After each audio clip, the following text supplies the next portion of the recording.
Okay, so we've got a really fascinating topic to deep dive into today.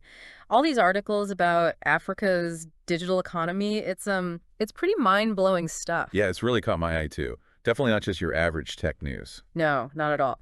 We're looking specifically at excerpts from Digital Realty's article. It's called Africa's Digital Economy and Transformation. Catchy title, right? Yeah, and I think it really gets to the heart of it. This isn't just about like, oh, more people in Africa getting internet access. We're talking about a total economic shift, a whole new landscape. Right. And what's so interesting is that the article doesn't frame Africa as playing catch up. It's like they're poised to leapfrog ahead, become a leader in this whole digital boom. Exactly. And one of the things they highlight is just how young the population is over Oh, there. yeah, that's huge. They mentioned the median age is only 20 years old. 20. Think about that. This is a generation that's grown up digitally native. Exactly. They're not just adapting to technology, they're the ones shaping it, pushing it forward. And that potential, that's what's attracting serious investment. Oh, yeah.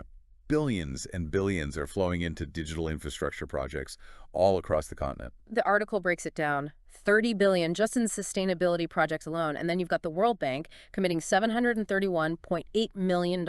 Wow, that's a serious chunk of change. But then you've got the EU coming in with their Global Gateway project. Right. That's 150 billion euros. And Yeah. even the US is getting in on the action with their digital transformation with Africa initiative. Yeah, that's another $800 million. So you're not wrong about serious investment.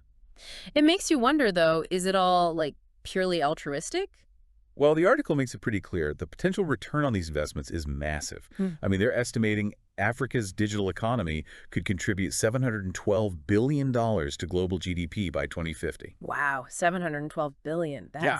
That's a game changer. No doubt about it. It's a whole new Yeah. ballgame. But, the article also gets into this idea of connecting the continent, which is both this huge opportunity but also a major challenge. Yeah, they talk about needing like 500,000 kilometers of fiber optic cable. I mean, that's wrapping the Earth, what, like more than 12 times? It's mind-boggling, the scale of it. And, that's just fiber. When you factor in the limitations of land-based infrastructure, things like mountains, deserts, it really makes undersea cable networks incredibly important. Right, those cables running along the ocean floor. It's like laying down the digital highways of the future. Exactly. And companies like Digital Realty, who we're learning about through this article, they specialize in building and managing these complex networks of data centers. It's not just roads, it's the whole transportation system for the digital age. That's a great way to put it. Yeah. But then there's the whole question of what's being transported, right? Mhm. The data itself. This is where the article really digs into data sovereignty, which honestly feels like one of the most crucial points of this whole discussion. Absolutely. I mean, what good is having all these digital highways if you don't control what's traveling on them? Right. And as it stands now, Africa only houses about 2% of the world's data centers. 2%. Seriously. Yeah. Which means a lot of the data generated in Africa, it's being stored elsewhere, subject Right. to other countries' regulations, laws. So it's like even if you have the infrastructure, you're still not truly in control of your own digital destiny. Exactly. And Yeah. that's a big concern, for privacy, security, even economic control. It's like having all your valuable possessions stored in someone else's house. You don't really have the keys, so to speak. That's a really unsettling thought, especially as this digital economy grows. Right. And that's why we're starting to see African nations responding to this, pushing for more control over their own data. The article mentions Nigeria's Data Protection Act. Right. That's a prime example. And this is where companies like Digital Realty become really interesting. Because they're not just building data centers, they're building them within Africa, right? Precisely. Addressing this need for secure, locally controlled data storage. Like they're saying, hey, we get it. You need to control your own data. We can help with that. It's not just about the physical buildings, it's about trust, about control. Absolutely. And, the article also touches on their efforts towards sustainability, which is really encouraging. Yeah, things like those solar energy projects they've got going in Kenya and South Africa. It seems like they're trying to take a pretty holistic approach, which is great to see. Definitely. Shows they're thinking about the long-term impact, not just building for the sake of building. Right. But, even with all this talk of infrastructure, investment, data concerns, this whole digital transformation, it goes way beyond just having internet access. Right. Oh, absolutely. We're talking about entire sectors of the economy being reshaped by this. I mean, they give the example of digital payments, 191 million new users in Africa. That's incredible. It is. And it speaks to this idea of financial inclusion, giving people access to services they never had before. And it's not just about big companies either. We're seeing all these tech hubs and startups popping up everywhere, driving innovation from within. Right. It's this whole new wave of entrepreneurship fueled by local talent and local needs. This feels like a wave of change washing over the entire continent. It's almost like, It's almost like watching seeds sprout everywhere. You know what I mean? What's really exciting is that Africa's not just copying what other parts of the world have done digitally. It's like they're coming up with their own solutions, driven by their own unique context and needs. that's what really gets me fired up about all this. It's not just playing catch up, it's forging a whole new path, a new way of doing things. And a lot of that seems to be happening at the community level, right? Like the article mentioned the whole mobile money phenomenon. That feels like such a powerful example. Oh, absolutely. Mobile money has been revolutionary in Africa. I mean, think about it. In many parts of the continent, traditional banking, it's just not that accessible. Right, it's limited. But almost everyone has a mobile phone these days. Exactly. So Yeah. it's like, boom, suddenly you're putting the power of a bank in everyone's pocket. That's amazing. And what I find so fascinating is how this technology, it wasn't just like, oh, here's a solution, let's plop it down in Africa. It was about adapting it, making it work for the specific needs and realities of the African context. Yeah. It's not a one-size-fits-all situation. Yeah. And that's a theme we see popping up again and again, whether it's like e-commerce platforms that are tailored to local markets or agricultural apps designed to address very specific farming challenges in certain regions. It's like this whole new wave of tech entrepreneurship driven by local needs and local talent. But it's not just about individual success stories, right? It's about communities coming together, using technology to solve problems collectively. Mhm. The article talks about the rise of tech hubs. Are those playing a role in all this? Oh, definitely. Tech hubs are becoming these like centers of innovation and collaboration. Yeah, like little hotbeds of creativity and problem solving. Exactly. They're not just spaces for startups to set up shop.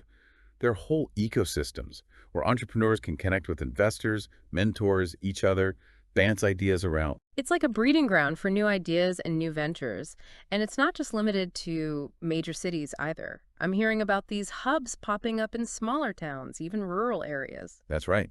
The digital revolution, it's spreading across the entire continent, reaching even the most remote communities. And that's where the potential for really transformative change lies, right? It's about empowering people at the grassroots level, giving them the tools to create their own opportunities. Yeah, it's about shaping their own futures. Yeah. But, with all this rapid growth, all this tech advancement, it makes you wonder, are there any potential downsides we should be considering? That's a good point. I mean, nothing's ever perfect, right? There's got to be some trade-offs. Yeah, for sure. Like, one of the big concerns with any major technological shift is job displacement. As automation and AI become more prevalent, what happens to the people whose jobs get automated? It's a valid concern, right? As machines become more and more capable, what happens to the human workforce? It's a question we need to be thinking about proactively, not just waiting for it to happen and then scrambling to react. So it's not about rejecting technology altogether. It's about figuring out how to make sure everyone benefits from it. Right, like maybe that means investing in education, retraining programs, helping people acquire the skills they need for the jobs of the future. It's about adapting to this changing landscape, figuring out how to create new opportunities. But what about like the potential for misuse of technology? Things like data breaches, privacy violations, even just the spread of misinformation. Oh yeah, those are all very real concerns. As more of our lives move online, we inevitably become more vulnerable to these risks. So what can be done about that? Well, I think it's a multifaceted approach. We need robust cybersecurity measures in place, data protection regulations, and even just basic digital literacy programs to help people navigate the online world safely and responsibly. It's almost like a whole new set of challenges that come along with this digital transformation, right? It is. It's not all sunshine and roses. But, I don't think it's about being afraid of progress. It's about finding ways to mitigate those risks and making sure technology is being used for good. It's about striking that balance, embracing the potential while also addressing the potential downsides. Exactly. Being proactive, not reactive. And, speaking of being proactive, The article highlighted Digital Realty's efforts in sustainability, which I think is a really important part of this whole conversation. Yeah, it's not just about building infrastructure. It's about building it in a way that's responsible, that minimizes impact on the planet. Right. Using renewable energy sources, reducing their carbon footprint. These are all steps in the right direction. It shows they're thinking about the big picture, the long-term consequences. Yeah, it's not just about this generation, it's about future generations as well. That brings me to something I've been thinking about as we've been talking. We've talked about like data control, the infrastructure, all the sustainability stuff, even the potential downsides of this tech boom. But zooming out even further, I keep coming back to like the cultural impact of all this level of connectivity. It has to be changing how people in Africa relate to the world. Oh, absolutely. It's a massive cultural shift, no doubt about it. Think about it. More access to information, global markets, different ways of thinking. This digital revolution, it's reshaping identities, challenging old norms, creating entirely new forms of expression. It's pretty amazing. Yeah. And the article even mentioned how much Africa's music and entertainment industries are already reaching global audiences online. Like, that's got to be a big deal, right? It's huge. It shows how this digital space, it's allowing African creatives to bypass the traditional gatekeepers. Yeah. They're connecting directly with audiences worldwide. It's leveling the playing field, letting African voices be heard on a global stage. And it's not just about exporting culture either, right? It's about actively shaping the global conversation. I'm thinking about all the African influencers, bloggers, thought leaders popping up online. They're contributing to a more diverse, more representative digital landscape. Yeah, exactly. It's not just a one-way street. Yeah. This digital space, it allows for this incredible exchange of ideas, perspectives, experiences from all over the world. And Africa, it's bringing its own unique voice and vision to that conversation. Which brings us back to digital realty. They're not just building the infrastructure for this whole digital revolution, they're also getting involved at the community level. The article mentions some of their partnerships with local schools and organizations in Africa. Oh, yeah, those are really important. I mean, it's not just about giving people access to technology. It's about equipping them with the skills and knowledge to actually use it effectively, right? Yeah, giving them the power to be creators in this digital world, not just consumers. And it seems like Digital Realty's taking that responsibility pretty seriously. Definitely. It's really encouraging to see companies like them taking such a proactive approach. They're investing in the future, investing in the people who are going to be shaping Africa's digital landscape for years to come. It's a good reminder that this isn't just about technology, it's about people, right? It's about their dreams, their aspirations, all the potential that's being unlocked through this digital revolution. Couldn't have said it better myself. And, it's a story that's still being written. What we're seeing now, it's just the beginning. The next chapter of Africa's digital journey. It's wide open, full of possibilities. It's exciting. It really is. And to our listeners, thank you so much for suggesting this topic for us to deep dive into.